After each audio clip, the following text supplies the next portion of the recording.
Ito nga pala mga sangkay, full video ng paggawa namin ng peanut butter. So ayan, bali nagluto muna tayo ng mani, 1 kilong mani at 500 ml na mantika. So lutuin lamang natin yan.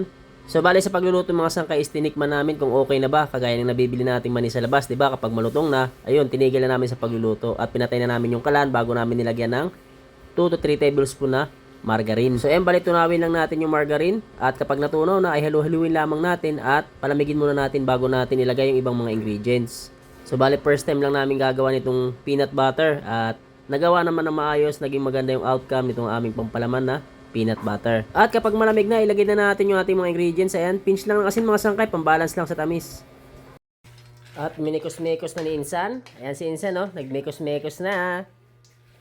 Mag-lipstick muna ako. Lipstick is life talaga para sa mga girl. Nilagyan na rin natin ng 1/4 na asukal. Wash sugar yung aking ginamit mga sangkay. So ayan, mix lang ulit natin. So bali dahil nga hindi namin kabisado yung paggawa ng peanut butter ay nangangapa kami, ay sinisigurado namin yung bawat ingredients na ilalagay dahil sayang naman mahal din yung ating mani at yung ibang ingredients na ating nilagay dyan. Kapag pumalpak, sayang yung ating pinambili dyan, di ba? At sunod namin nilagay dyan is 100 grams na powder milk. Ayan, mas masarap talaga yung ating peanut butter dahil maraming powder milk. So bali kahit anong brand ng powder milk mga sangkay ay pwede nyong gamitin. At baliin lang yung mga ingredients natin ginamit dyan. Mix lang natin na maayos. At sunod natin gagawin is pipinuhin na natin ito ating gagawin peanut butter. Order ako ma'am. Panglagay ko sa tindahan. Ayos ah. Ako gagawa ng tinapay. Ikaw na sa palaman. Bruh. At ayan, kapag na-mix na natin na maayos ay sisimulan na natin ang pagpipino nitong ating mani. Para magawa na natin itong ating peanut butter. So ayan, dyan natin unang sinalang sa ating blender. At ito na sa mga nagtatanong ng ating paggawa ng ating peanut butter. Ayan mga sangkay, sundan nyo na lamang po kung paano namin ginawa itong aming peanut butter. So ayan, bali awa ng Diyos, nagawa naman ng maayos. So bali sa paggamit pala dito ng blender mga sangkay, huwag nyo dadamihan yung paglagay ng mani dahil nahihirapan yung, ewan ko lang po yung ibang blender kung kaya yung puno. Dahil itong aming ginagamit is nahirapan po yung umikot yung blender dahil lagpas kalahati po yung aming nilagay. Damihan mo. Hindi mo kita yung usa kanina, ang dami sa blender. Hindi. Para hindi magtatalsikan, para ano lang. Yan. Madalawang salang nga lang yata sa blender yan eh. Huwag mo na masyado. Okay. Baka hindi makaikot nga. Hindi mo kaikot. Oh. Sabi ko eh.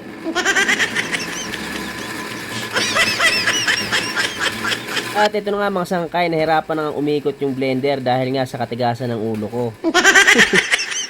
Sinabi na kasi wag punuin eh, wag damihan eh. At ayan, tinuloy-tuloy na namin ang pagbe-blender nitong aming ginagawang peanut butter hanggang sa makuha namin yung tamang pagpino nitong aming gagawing palaman. At nung natapos na kami sa blender ay sinubukan naman namin itong food processor.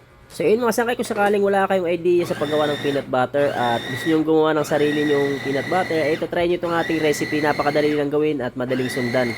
Kailangan nyo lamang ng blender or food processor. So bali mas maganda yung pino sa ating blender kumpara sa food processor. Kung nagustuhan mo ang video na to, ay huwag kalimutan mag-like at share ito ating video ha, at pakisuportahan na rin po ng aking channel. At ito na yung finished product or outcome nitong ating peanut butter. So bali sa pagmimix mga sangkay ay nasa sa inyo na lamang po. Tingnan nyo na lamang po kung gaano ka pinong peanut butter po ang gusto nyo bago nyo tigilan sa paggamit ng blender or food processor. Ito na yung ating peanut butter. Syempre hindi pwedeng hindi natin testing ang kagad.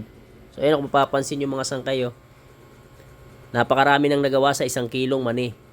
Yan, ganyan karami yung 1 kilo na mani natin gagawin.